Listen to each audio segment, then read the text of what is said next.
Yo soy originario de Cuautitlán de Romero Rubio, Estado de México.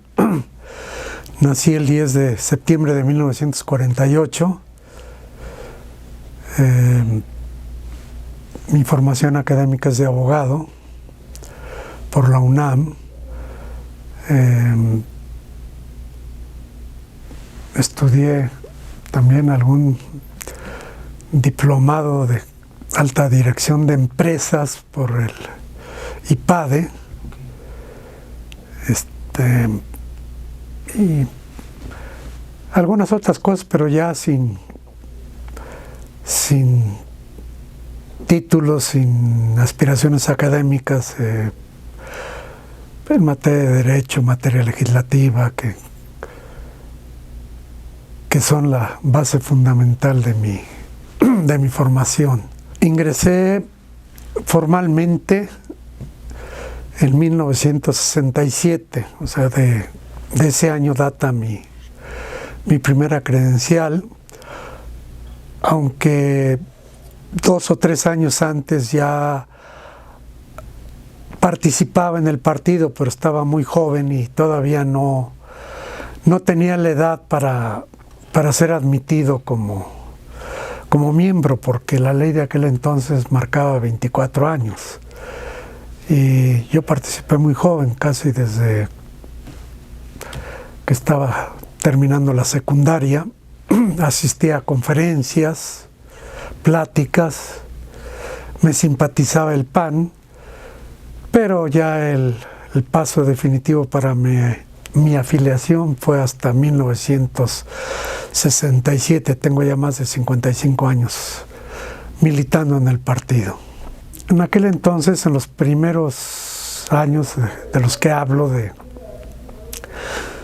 de los 60s, terminando la secundaria o estando en secundaria, me inquietaban mucho los temas cívico-políticos, o sea, lo que es ese tipo de formación. La materia de civismo era una de las que más me cautivaban en la escuela secundaria. Y luego conocí en mi barrio donde yo vivía, tenía unos amigos cuyo padre de uno de ellos había sido sinarquista, Mayo Arturo Bravo. El papá, que se llamaba igual, nos invitaba a conferencias, pláticas, y me empezó a llamar la atención, pero pláticas ya de... Él era miembro del PAN, había anteriormente sido sinarquista y era él miembro ya del PAN. Y íbamos a las pláticas y me jalaron mucho, ¿no? Yo recuerdo que de las pláticas más impactantes para mí fueron las de don José González Torres, ¿no?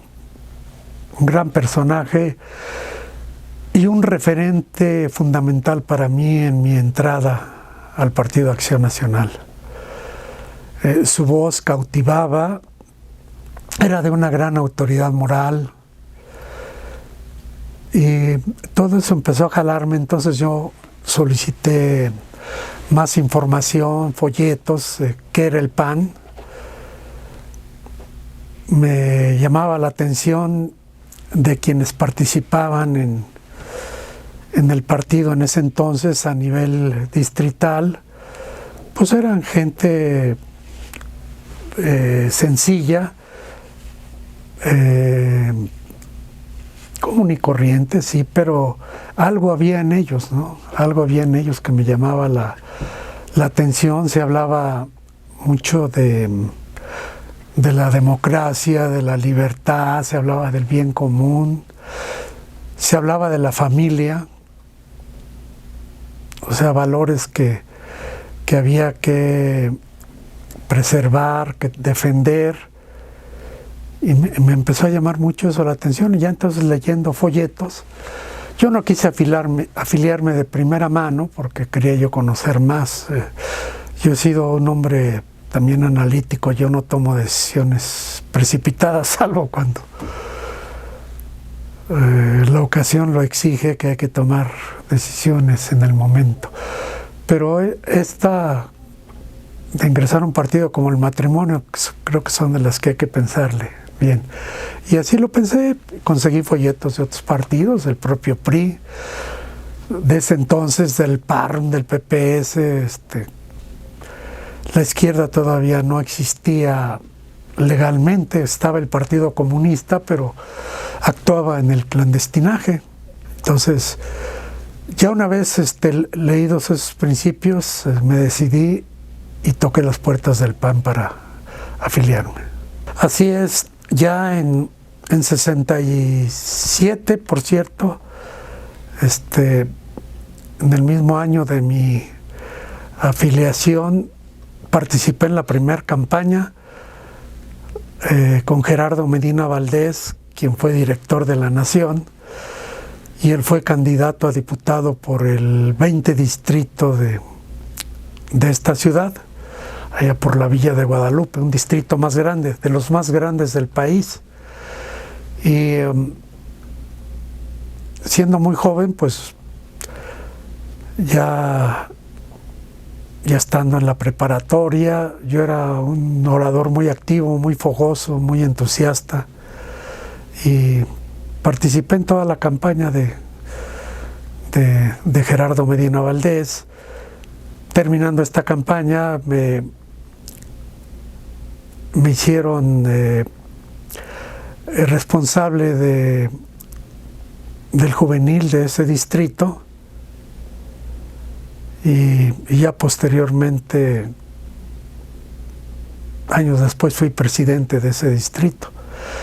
Y en el siguiente trienio, o sea, la primera campaña, la segunda campaña en 70 participé también, y luego en el 73, quien repitió en la Diputación, Gerardo Medina Valdés, pero ya lo acompañé en fórmula como diputado suplente.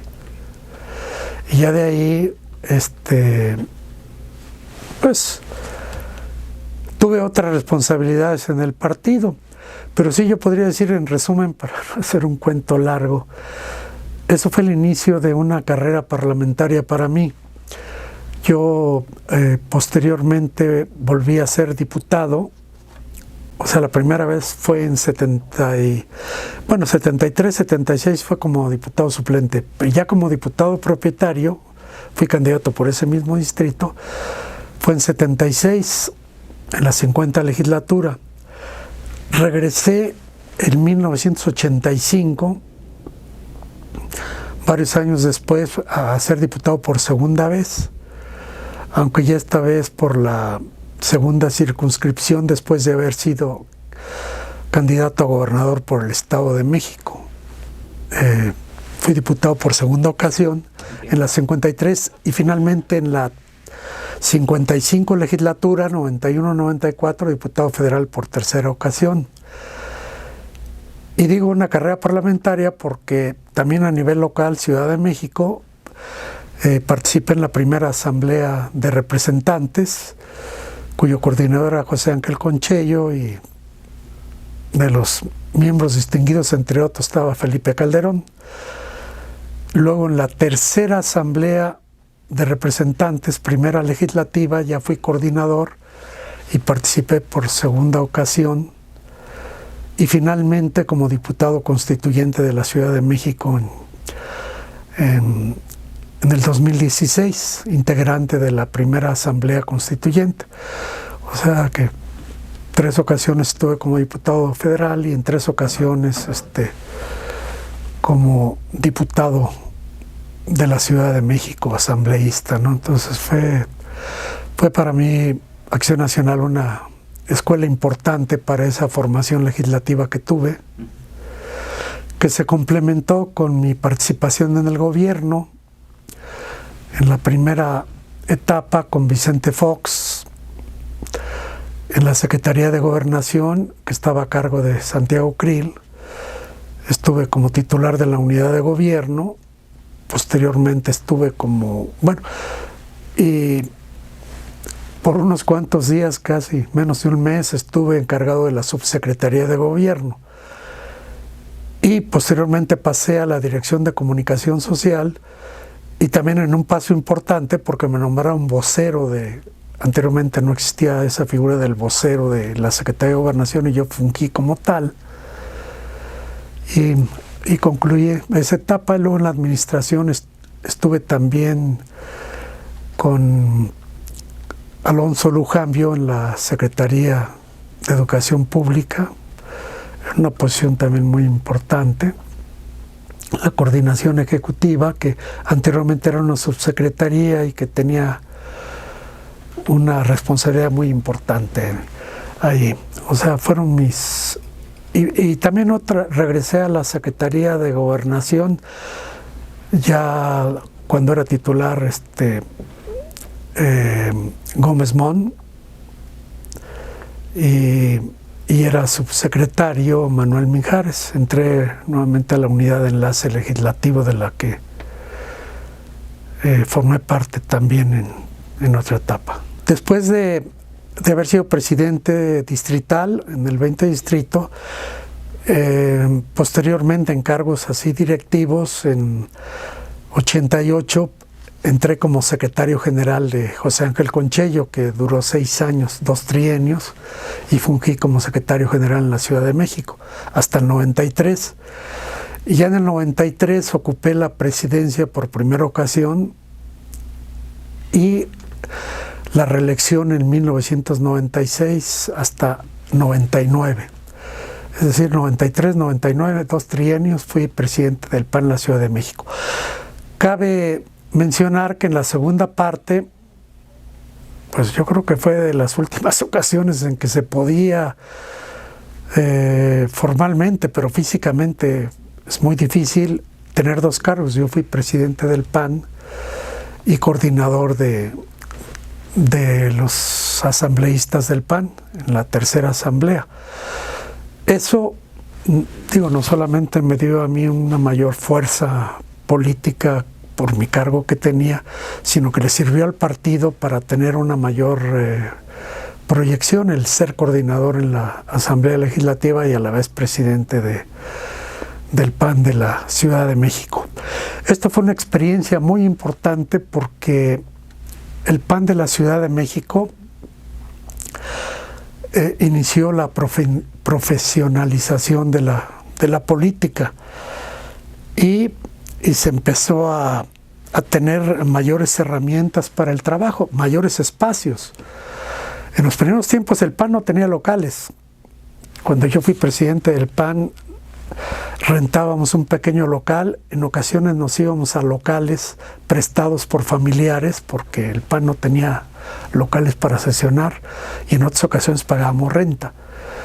Ya cuando yo entré como presidente, se empezó a profesionalizar la política, que todos los distritos tuvieran locales, la mayoría rentados, pocos eran propios. El PAN tenía como sede el local en Vasconcelos 78, que ahora es local de Cuauhtémoc, de la alcaldía de Cuauhtémoc, y bueno, del comité delegacional. Y ese local fue donado por una gran panista, Josefina Uranga. Yo recuerdo con nostalgia como Juan Landerreche, uno de los fundadores del partido, me entregó a mí las escrituras de esa vieja casona para decir que me los daba en custodia para preservar la memoria de Josefina Uranga. Allí estuvimos hasta 1999, casi al finalizar mi segundo periodo como presidente, pero afortunadamente logramos adquirir el local de la calle de Durango, que tiene cerca de o más de 5,000 metros cuadrados, y para ese entonces era el local más grande y mejor, diríamos, el mejor local que había de todos los partidos políticos. incluyendo el Comité Nacional del PAN, porque estaba más grande todavía que la vieja casona que teníamos en Ángel Urraza, que por cierto a mí me tocó ir por primera ocasión a verla. Es una casa pequeña, pero modesta, pero era la sede del PAN, y el presidente Vicencio Tobar me mandó a inspeccionarla la primera ocasión. Pero digo, esas fueron las experiencias como dirigente, y sobre todo en el PAN del DF empezamos a comprar computadoras, empezamos a tener más herramientas de trabajo. Cuando yo entré no había funcionarios pagados, todos daban su cansancio, porque pues, algunos ya hasta en la noche iban un ratito pero no había un trabajo efectivo en el día porque tenían que ocuparse de sus trabajos. El propio presidente nacional, hay que recordar a Crisley Barrola, que son de los que yo me acuerdo, y los que le siguieron, hasta Luis Álvarez, que ya fue el primer presidente que de manera, claro, no había un sueldo formal, pero sí había, tengo entendido que había algunos apoyos de generosos panistas para que él pudiera desempeñarse como presidente, pero no existía el sueldo y no había funcionarios de tiempo completo. Yo en el PAN ya instauramos funcionarios de tiempo completo con el poco presupuesto que teníamos, compramos computadoras y locales, tuvimos ya después varios locales, tuvimos un centro de capacitación política. El PAN de la Ciudad de México fue pionero, por ejemplo, creamos 2 programas de radio, no había antecedentes en el PAN para que el PAN tenía un programa de radio, creamos, uno de ellos era la Ola Azul, y nos pidieron asesoría a algunos comités de la República porque querían tener uno y era costoso, y este programa era abierto. Ahí llegó a platicar Cuauhtémoc Cárdenas y algunos otros funcionarios importantes. Era un programa abierto, el PAN era abierto, no nos cerrábamos. Yo recuerdo también como presidente del PAN de la ciudad organizaciones, por ejemplo, que hablaban del control de la natalidad, y que otros, y que decían que el PAN eran sus enemigos. Los invitamos a dialogar en algunas ocasiones para decirles cuál era nuestra posición y por qué sí o por qué no, las coincidencias o las diferencias. Y ahora a mí me da gusto que otras expresiones de la sociedad, aunque no estemos de acuerdo con ellos, sean escuchados y ellos escuchen al PAN también, ¿no? Y aquí voy a comentar un tema que he considerado importante, sobre todo ya en la actualidad. El PAN tiene un punto inflexible que es el principio del derecho a la vida. Ese es inflexible, ahí no podemos, a ver, déjenme ver, no. El derecho a la vida es fundamental para el PAN. Pero hay otros temas que algunos de ellos no están en los principios de doctrina, están en la proyección de principios, están en otras maneras de ser del PAN o de una etapa importante del PAN, de cómo se ha pensado. Pero que el PAN ahora se ha abierto a escuchar, y para mí es fundamental que, por ejemplo, el derecho a la vida es un principio fundamental. Pero hay otros puntos donde tenemos que abrir más los oídos y tenemos que ir afinando posiciones. Yo creo que el PAN tiene principios fundamentales y hay otras formas en que ya corresponde al individuo, corresponde a la sociedad cómo se va a organizar. Algunos conciben a la familia de un modo, otros de otro modo, otros. Para mí hay un común denominador ahí que es el respeto a la dignidad de la persona. Y no podemos enfrascarnos en discusiones que dividan o en condiciones estériles en puntos que pueden ser importantes para un grupo de personas o para una etapa del partido que ha concebido una forma de ser o que el PAN no tiene por qué establecer formas generales de aceptación donde no las hay, y tiene que respetar la forma en que las personas van concibiendo ciertas formas de organizarse o de estructurarse. No dejan de ser humanos. El matrimonio es una forma fundamental para preservar, o que se pensó en un momento con más énfasis, para preservar la familia, la sociedad, pero hay formas y hay personas que van concibiendo de otra manera esos puntos, y es donde no debemos perdernos y donde debemos de entender un principio fundamental, que es el respeto a la dignidad de la persona, y tenemos que ir avanzando en formas de concepción donde podemos acercarnos, pero no en donde nos vamos a dividir. En esas formas no, pero repito, sí hay principios fundamentales como es el derecho a la vida, y yo donde creo que sí podemos empezar a buscar cercanías en conceptos es en otros, en las formas en que se conciben las personas o la sociedad, la forma de la organización. Y allí se incluye familia, matrimonios igualitarios y otros temas en los que debe de haber un común denominador, que es el respeto a la dignidad de la persona. Pero repito, y aquí lo digo con toda responsabilidad, porque sobre todo soy el presidente de la Comisión de Doctrina del Consejo Nacional, que tenemos que cuidar las discusiones y la forma en que tenemos que ir avanzando en ese tipo de concepciones. Y la propia Iglesia, el propio Papa, ha ido caminando con mucho cuidado en esos temas que son fundamentales y que eran más delicados en otras épocas, que siguen siendo importantes, pero habrá que ver cómo los vamos a ir procesando y dónde podemos ir buscando cercanía y dónde tenemos que ser tajantes en decir esto es fundamental. Pero perdón también por esta digresión, para mí se me hace fundamental en todo este paso que se ha tenido. El PAN de 1967 no es el mismo PAN de hoy. Y aquí voy a abrir otro tema importante. Yo recuerdo, anteriormente había temas que eran considerados correctamente aceptables, y que el PAN, como un partido importante, se nos decía que éramos el partido de la gente decente, eso decían desde afuera.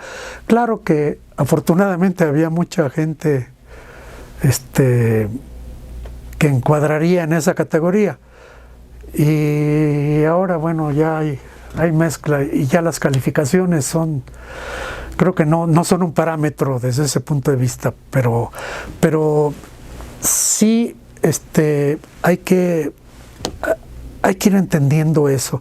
Anteriormente decía, por ejemplo, algunos compañeros, amigos, si alguien se divorciaba era mal visto. En la sociedad y en el PAN, por supuesto, era mal visto. ¿Qué pasa si hoy sucede eso? Hoy, a veces dice uno, caramba, qué lamentable, o no es lo mejor. Hoy hay personas que aceptan el matrimonio, que aceptan casar. Hay otras personas que viven de otra manera, estando juntos. Bueno, esas son decisiones ya personales de cada quien. Pero hasta cierto punto ya los partidos tenemos que cuidar mucho los juicios. Me refiero a los juicios que etiquetan, que señalan, sobre todo juicios morales.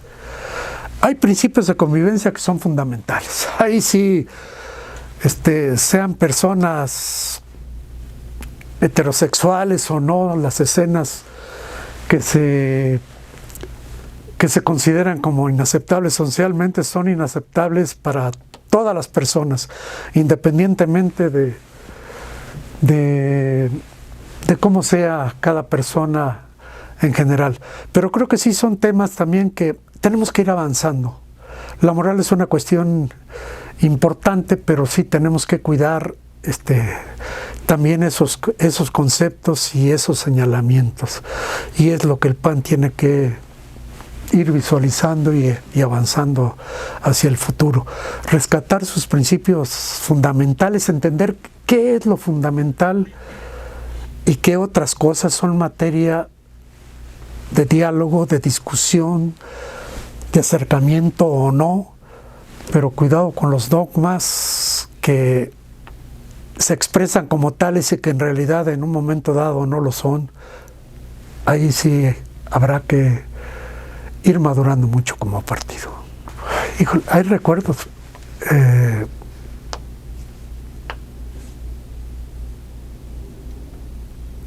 Cuando me dieron mi credencial como miembro del PAN, ¿no? O sea, para mí no era como una excursión, como un picnic, era una decisión fundamental y ya lo equiparaba yo a las decisiones razonadas como el matrimonio. Era un acto muy importante, yo creo que es uno de los actos fuertes y he tenido, claro, diferente tipo de experiencias emotivas, emocionantes, dolorosas. La primera vez que fui diputado, hablo de las políticas, la primera vez que fui diputado federal, pues es emocionante. Es emocionante y luego sobre todo estando tan joven, yo tendría 28 años y siendo ya diputado federal, ser dirigente también, joven, ser candidato también. Cuando fui candidato a gobernador del Estado de México, el hablar con la población mazahua, digo, la parte, con las poblaciones marginadas, todo eso impactante. O sea, momentos importantes, cuando fui perseguido con metralletas en alguna ocasión, en los 80s, un año antes de que mataran a Zorrilla Pérez. Sí, mis derrotas internas electorales, yo no los considero de los difíciles, esos han sido momentos aleccionadores. Pero momentos crudos, pues sí, que relataba en los 80s, cuando fui perseguido. Yo conducía un automóvil, un Maverick, y alrededor de la medianoche, y fui perseguido por un gran marquís blanco o plateado, allá por el sur de la ciudad. Yo vivía en Paseos de Tasqueña, por donde estaba antes la Ibero. Y después de una persecución de 10 o 15 minutos, rechinando llantas, y me metí al fraccionamiento porque me iban persiguiendo. Y yo veía que de las ventanillas asomaban armas largas. Y pues sí me asusté y iba yo zigzagueando con mi carro, rechinando llantas en el fraccionamiento. Y ya había decidido yo salir del fraccionamiento porque yo dije, no quiero que me detengan y que sepan que vivo aquí y vayan a entrar hasta mi casa y todo. Total, ya me encañonaron, eran 6 tipos con armas largas, cuerno de chivo, metralletas. Para no hacer largo, después comprobé que eran agentes de la vieja Dirección Federal de Seguridad, que por cierto un año después mataron a Manuel Buendía. Manuel Buendía, quien algún tiempo había sido reportero de La Nación, por cierto, en sus juventudes, periodista destacado, habían sido agentes, con el tiempo comprobé, de la Dirección Federal de Seguridad. Y ahora estoy terminando un libro de mis experiencias de todo tipo, ya está pronto a publicarse. Y estoy relacionando esos hechos. Manuel Buendía murió fue ejecutado un año después de que yo fui perseguido. Y había un tema común. Yo era era vocero del PAN y estaba denunciando acciones del narcotráfico, denunciaba yo esa vieja policía política de gobernación que era de la Dirección Federal de Seguridad, y Manuel Buendía hablaba de nexos con el narcotráfico, de su titular, y yo pedía que se investigara todo eso. Y ya con el tiempo entendí que a mí me trataban de silenciar y de asustar. Bueno, lograron lo segundo, no me lograron silenciar, sí me asustaron esa vez. Sobre todo que mi familia, mis hijos estaban viendo desde la ventana, tendrían 6, 7 años de edad, viendo desde la ventana de una casa en condominio. Mi esposa salió, estuvieron a punto de subirla al carro y yo la jalé. Fueron escenas muy dramáticas y los asientos de mi carro los voltearon y al final de cuentas me aventaron las llaves. Y al otro día yo salí a Baja California, enviado por el CEN, pero ya no salí. Esas fueron unas de las más fuertes. Otras ocasiones me llegaron a apuntar con pistola de carro a carro.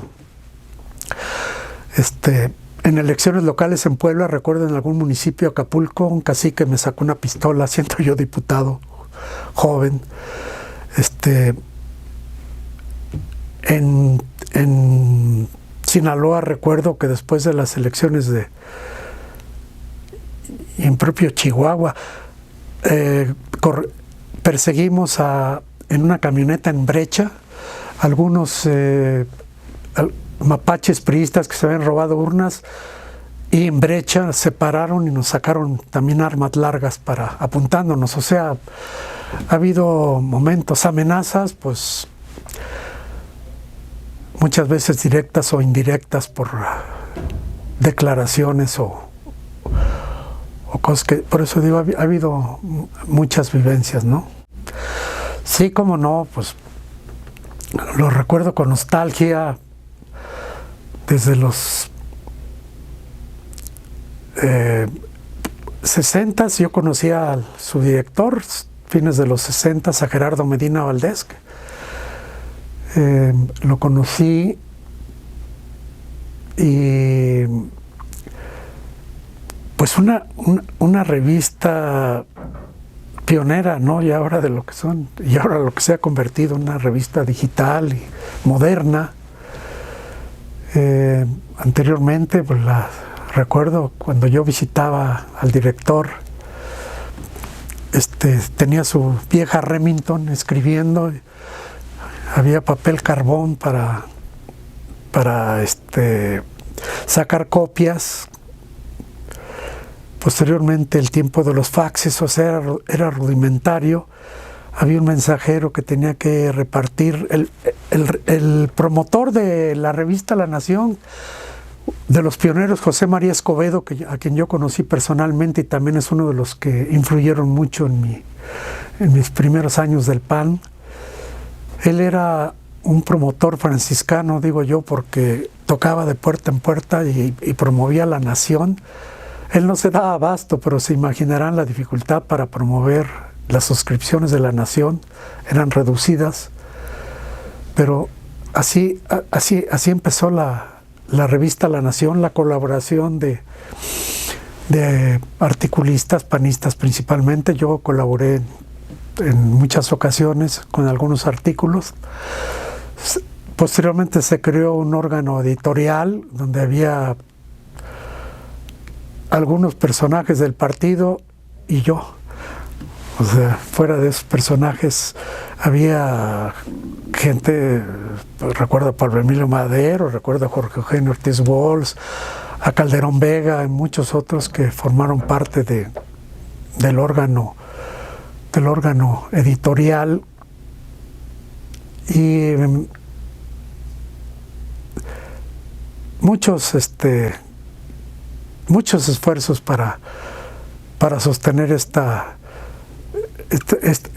revista, muchos años, pero pues, el órgano oficial del partido. O sea, creo yo que sobre todo de esos años tenía un peso referencial. Algunos periódicos o medios de comunicación tomaban las posiciones del partido en la revista La Nación, comunicados del partido. Claro, ahora el partido ha diversificado, porque hoy el partido tiene ya una página donde pone sus comunicados y demás, y La Nación es un referente, pero en aquella ocasión era el referente más próximo y el referente obligado para la prensa y para muchos otros. Entonces, mucha gente también que no era panista se documentaba en La Nación. Era también instrumento para proyectar alguna forma de pensar del PAN, de principios de doctrina en algunas secciones. Diríamos que de una etapa catequista, o de, válgase la expresión, o más de ir difundiendo ideas y cosas, con el tiempo pues ya se fue modernizando, ¿no? Hasta ahora como lo estamos viendo, pero La Nación tiene una gran historia y ha sido un orgullo para los panistas, y creo yo especialmente para los panistas de antaño. ¿Qué me mantiene anclado en el PAN? Participando en el PAN, porque todavía participo. Me preguntan ahora amigos de fuera del partido, que si, oye, ¿sigues en el PAN y qué cargos tienes? Le dije, sigo en el PAN, sigo en la política, pero no ando en la grilla. O sea, ya esta etapa para mí es una etapa fundamental. O sea, yo no quiero más cargos, no quiero subir escalones, ni hablo yo políticos, ni peldaños, ni yo lo que quiero es, pues, la experiencia que yo tengo, poderla convertirla en un apoyo que pueda servir al partido. Actualmente soy el presidente de la Comisión de Doctrina. Yo me caractericé en mis responsabilidades, sobre todo como presidente del partido, de conjuntar equipos mezclado entre jóvenes y personas con experiencia. Yo nunca privilegié a la gente de experiencia ni a los jóvenes, yo hice una mezcla.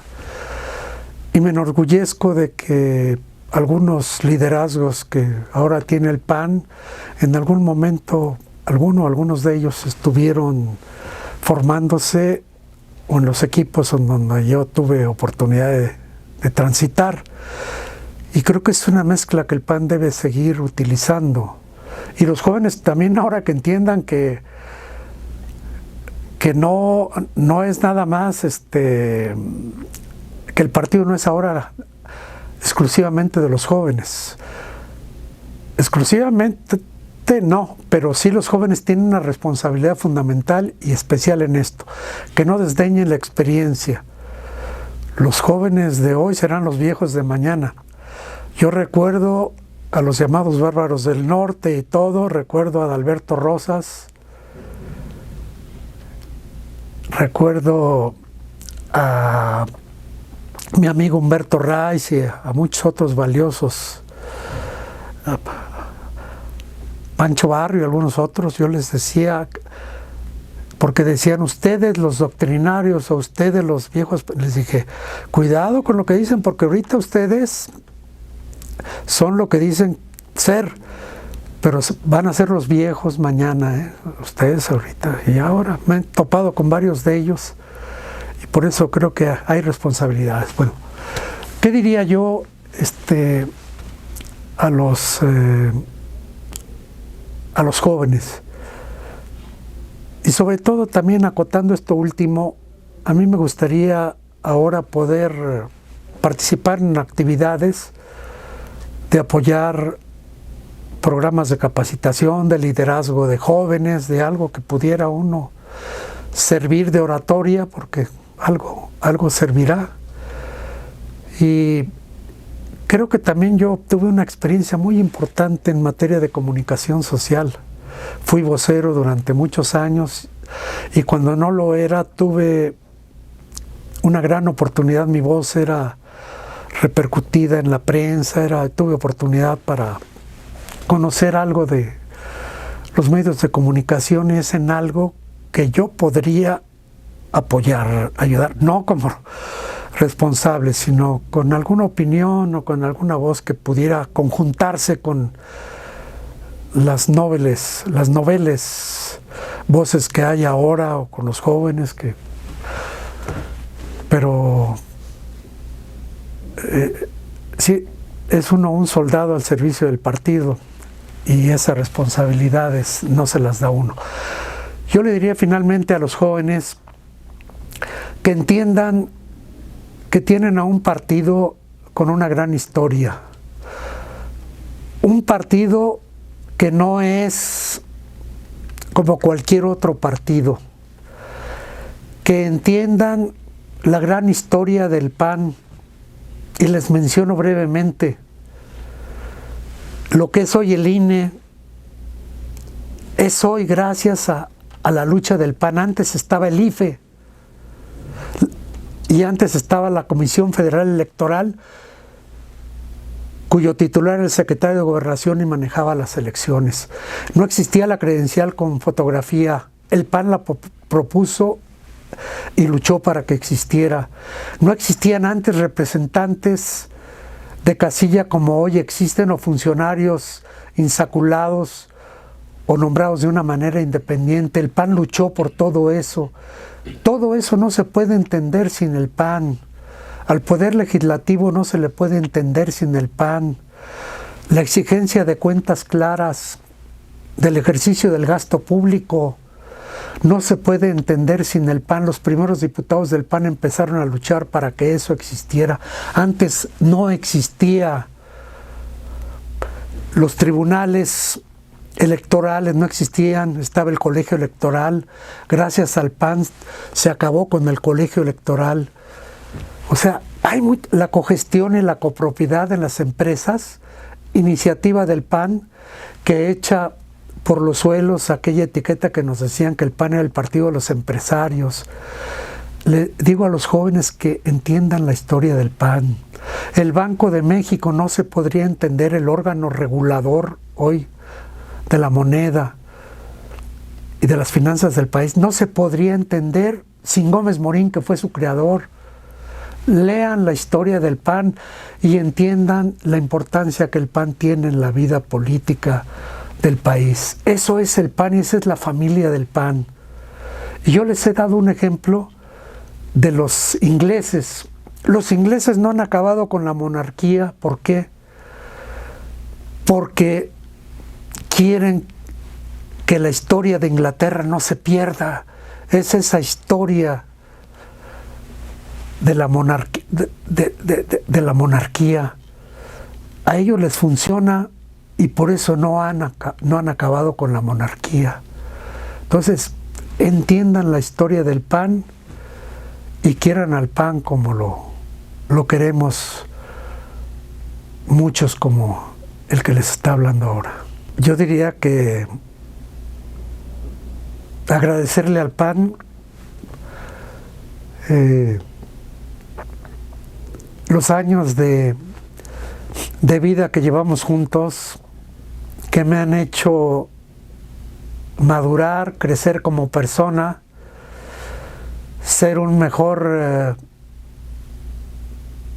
hombre de familia, ser un mejor ciudadano de esta metrópoli y ser un mejor mexicano. Gracias a mi partido.